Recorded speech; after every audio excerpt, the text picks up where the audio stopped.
Dios los siga bendiciendo. Los saluda de nuevo su hermano y amigo, el pastor Carlos Parga. Hoy, con la ayuda del Espíritu Santo, deseo compartir una porción de las Escrituras que se encuentra en el libro de Hebreos, en el capítulo 7.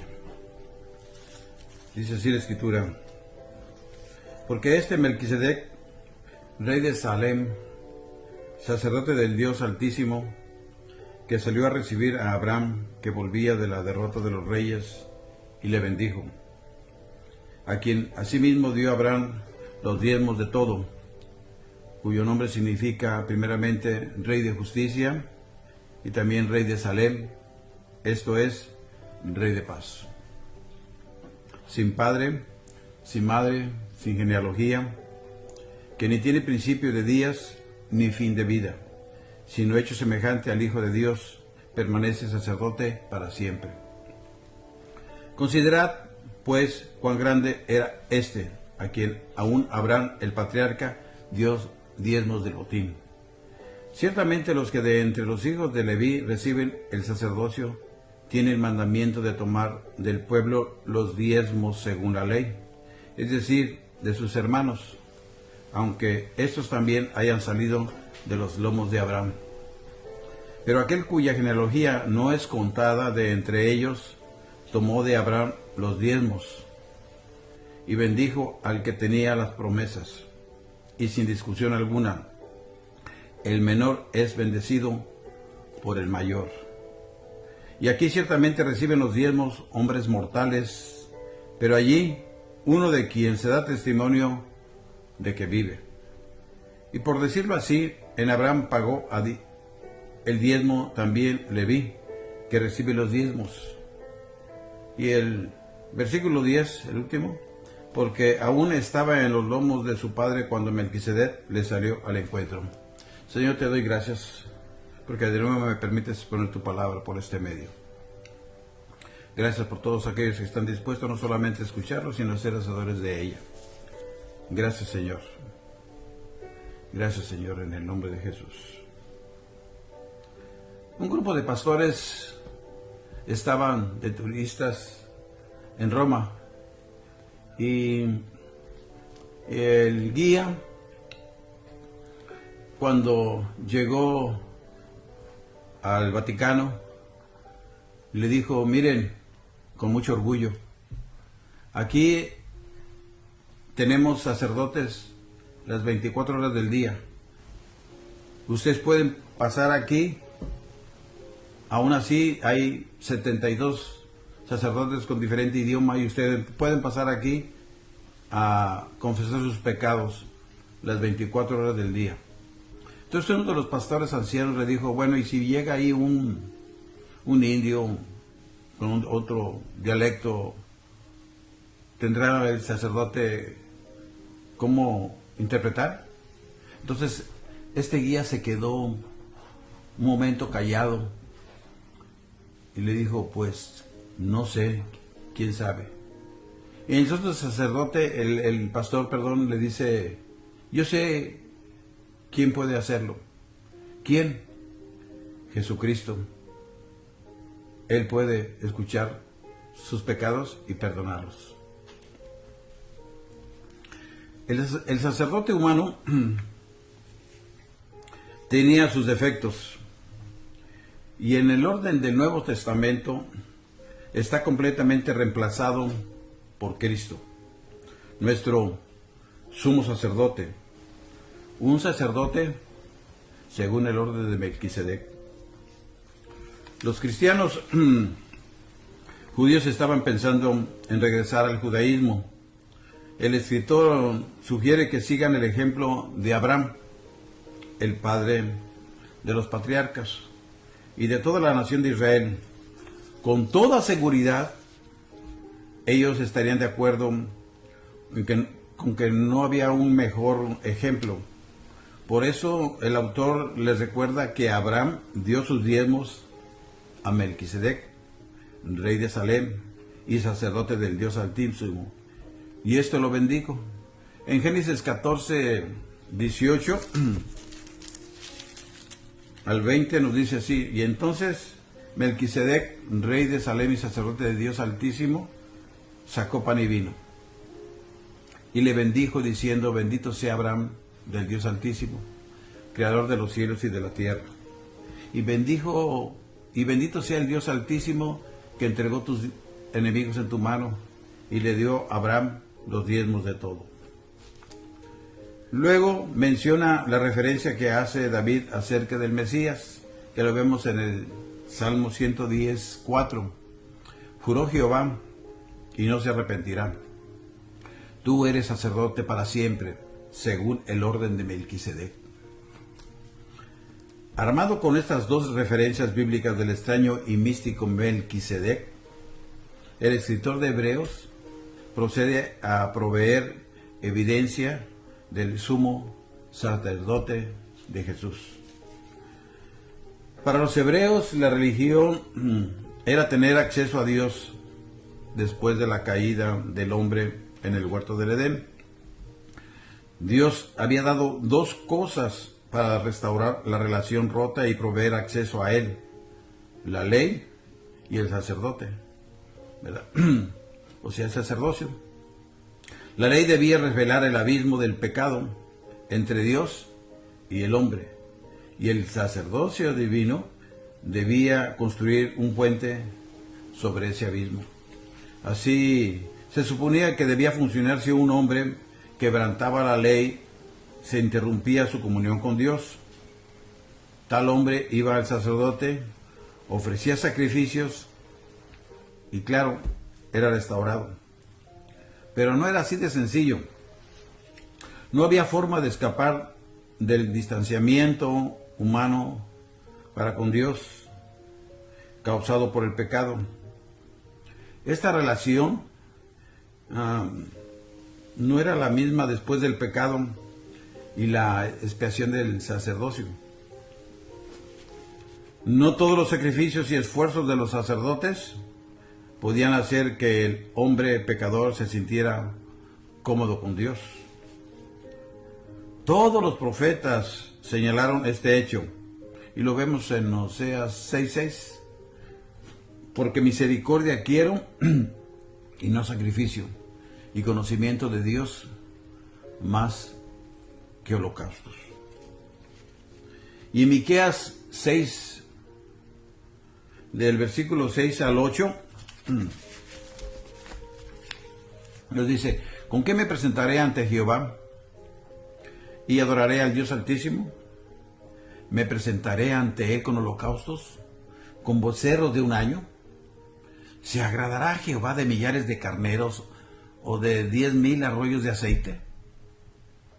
¿Daré mi primogénito por rebelión, el fruto de mis entrañas por el pecado de mi alma? Oh hombre, Él te ha declarado lo que es bueno, y que pide Jehová de ti, solamente hacer justicia y amar misericordia y humillarte ante Dios. Eso nos dice. Después que se le señaló su pecado a David, él escribió su salmo de oración, de arrepentimiento. Porque no quieres sacrificio, que yo lo daría. No quieres holocausto. Los sacrificios de Dios son el espíritu quebrantado.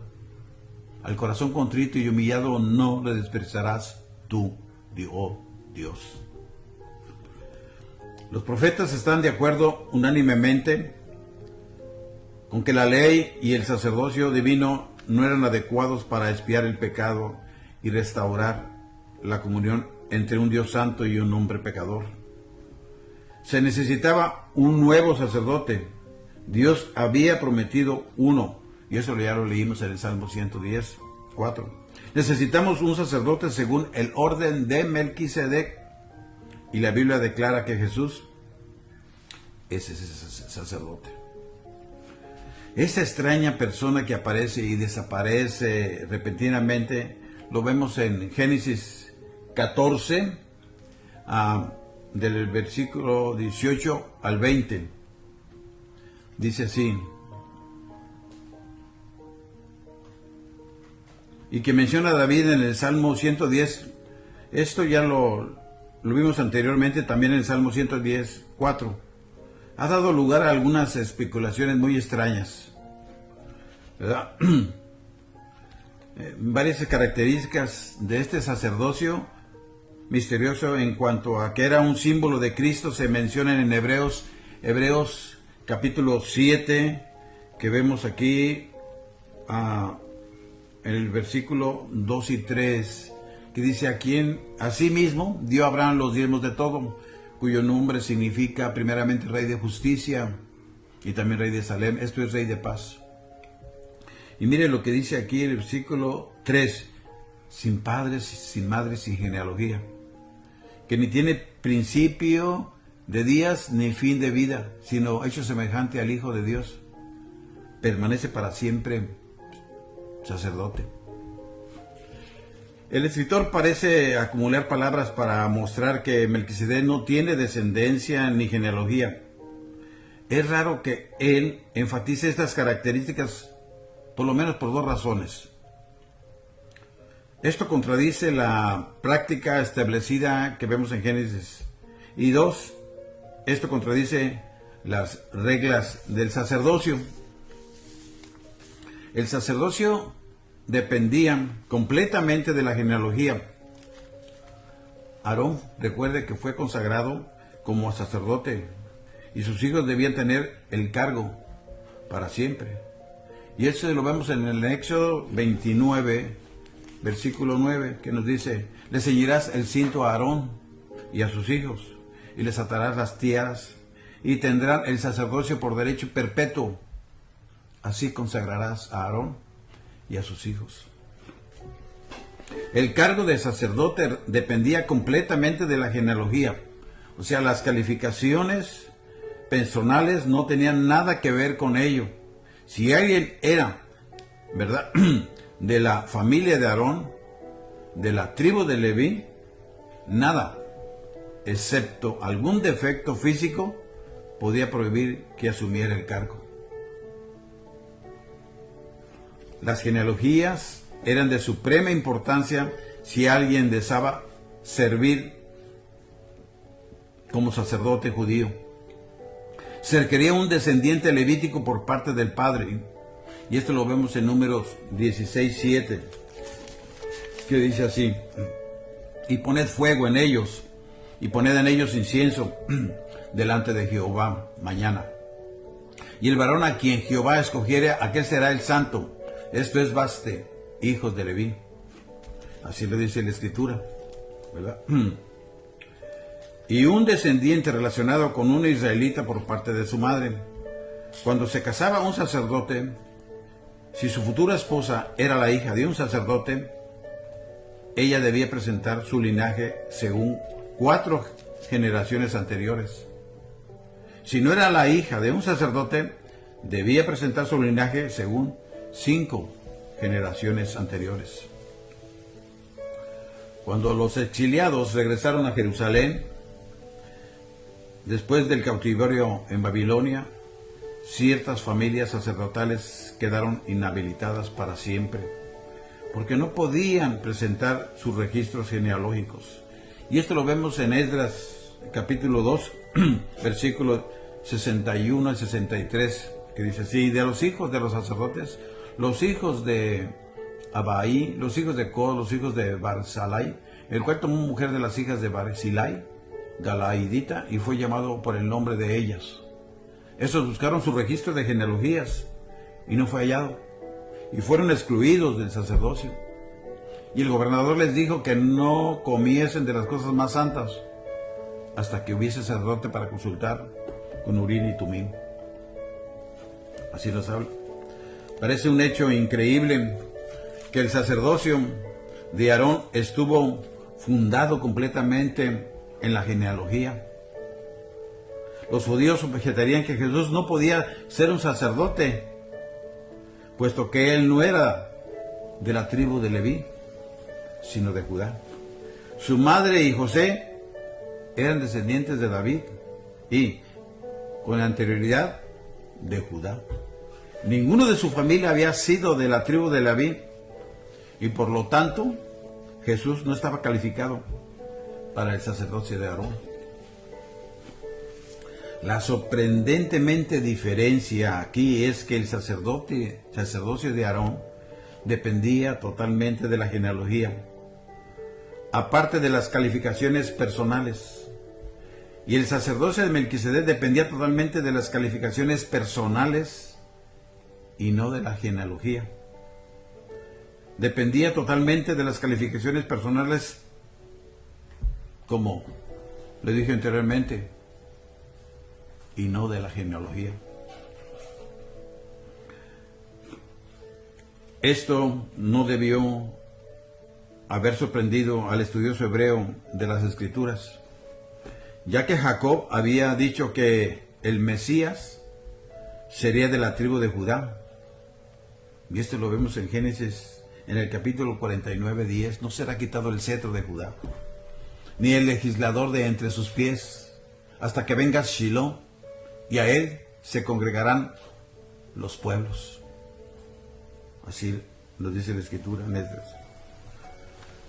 Parece un hecho increíble que el sacerdocio de Aarón estuvo fundado completamente, como lo dijimos anteriormente en la genealogía, ¿verdad? Así es que la declaración de que Melquisedec permanece sacerdote para siempre podría parecer desconcertante al principio. El autor no quiere decir que Melquisedec fue llevado como Enoc, pero su nacimiento y muerte no están registradas. Esto es diferente del nacimiento de Aarón, el cual está descrito detalladamente. El silencio acerca del nacimiento y la muerte de Melquisedec simboliza el hecho de que en su sacerdocio él se asemeja al Hijo de Dios y en que permanece sacerdote para siempre. Otros sacerdotes mueren, pero Cristo vive para siempre. Otros cesan de ejercer, pero Cristo permanece sacerdote para siempre. Abraham reconoció el sacerdocio de Melquisedec. Ahora se exhorta a los hebreos a que sigan su ejemplo. Con toda seguridad, ellos no podían encontrar a otro mejor para seguir. La tribu de Leví no heredó ninguna tierra cuando se terminó la conquista de Canaán. Se les dio el derecho de requerir un diezmo de todo lo que sus hermanos habían recibido por herencia. Eran los únicos con este derecho, pero Melquisedec recibió diezmos de Abraham, y él no era de la tribu de Leví. Él recibió diezmos de Abraham y es, por lo tanto, superior a él. Aquí vemos que los sacerdotes recibían diezmos como hombres que morían, pero Cristo vive para siempre. Y lo vemos en el capítulo 7, versículo 8, que nos dice, y aquí ciertamente reciben los diezmos hombres mortales, pero allí uno de quien se da testimonio de que vive. Esto da a entender que el diezmo que se ofrecía según la ley en el templo de Jerusalén seguía practicándose en ese momento y era recibida por hombres que mueren. El autor asume, no obstante, que la ley se ha cumplido y que, así como los judíos esperaban dar diezmos a sacerdotes que mueren ahora, lo reciben aquel acerca de quien se ha dado testimonio de que vive y de que vive para siempre. Si se requiriera al hombre que diese la 10ª parte a hombres que mueren, esto es, con seguridad, sería lo mínimo que dar a nuestro justo, majestuoso, resucitado y reinante Señor. El escritor tiene un argumento más que demostrar la superioridad de Cristo sobre los sacerdotes levíticos. Leví, el nieto de Abraham, dio sus diezmos a Melquisedec a través de Abraham. Y esto lo vemos también en Hebreos 7:9. Y por decirlo así, dice la escritura ahí, en Abraham pagó el diezmo también Leví, que recibe los diezmos. Esto nos suena como un argumento extraño, pero él está diciendo que Leví, quien aún no había nacido, estaba en el cuerpo de su abuelo Abraham, y cuando Abraham dio sus diezmos a Melquisedec, Leví también lo hizo.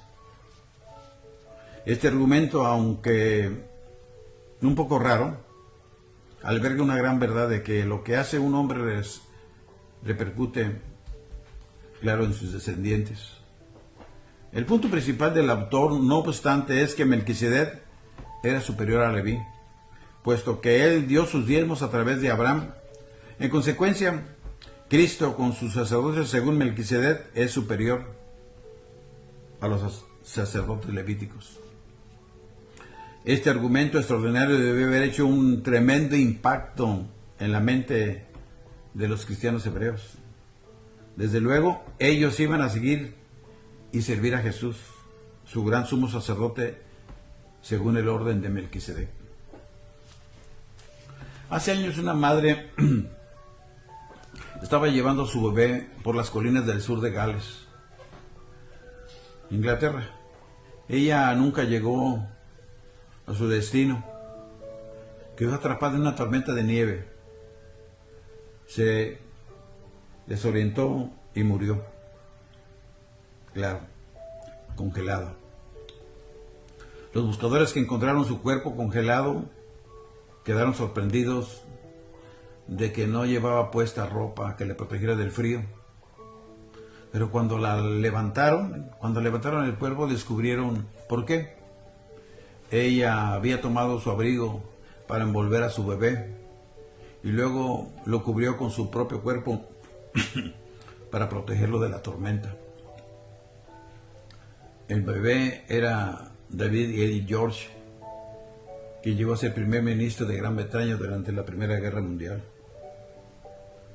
David se convirtió en uno de los estadistas más grandes de Inglaterra e hizo una contribución vital a la humanidad.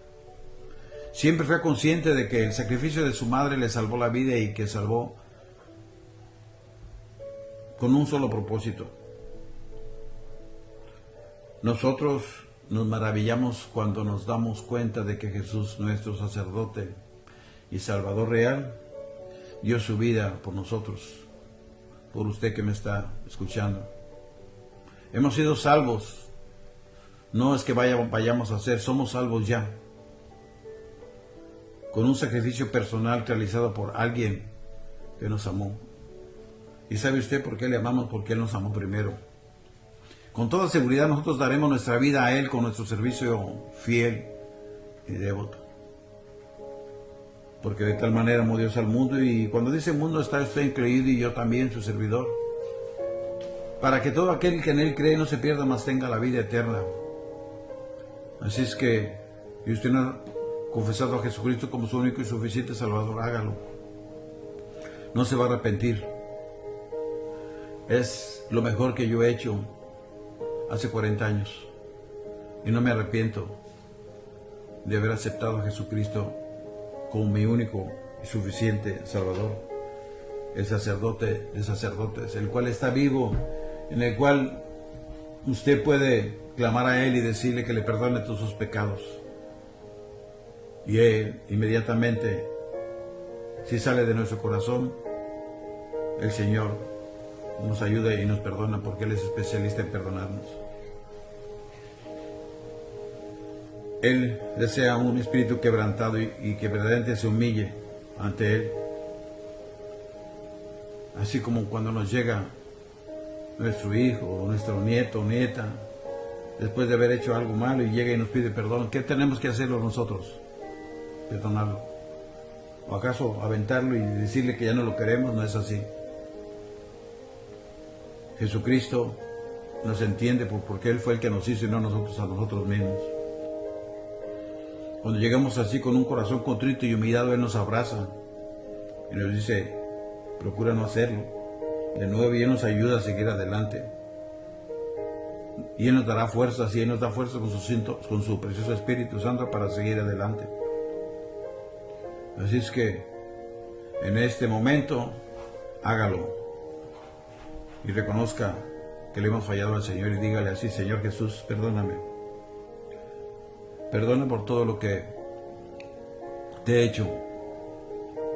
Tú eres un Dios perdonador y tú nos dices en tu palabra que todo lo que le digamos lo arrojarás a lo más profundo del mar y nunca más te acordarás de ellos. Que Dios te siga bendiciendo y se despide de ti tu hermano y amigo, el pastor Carlos Parga.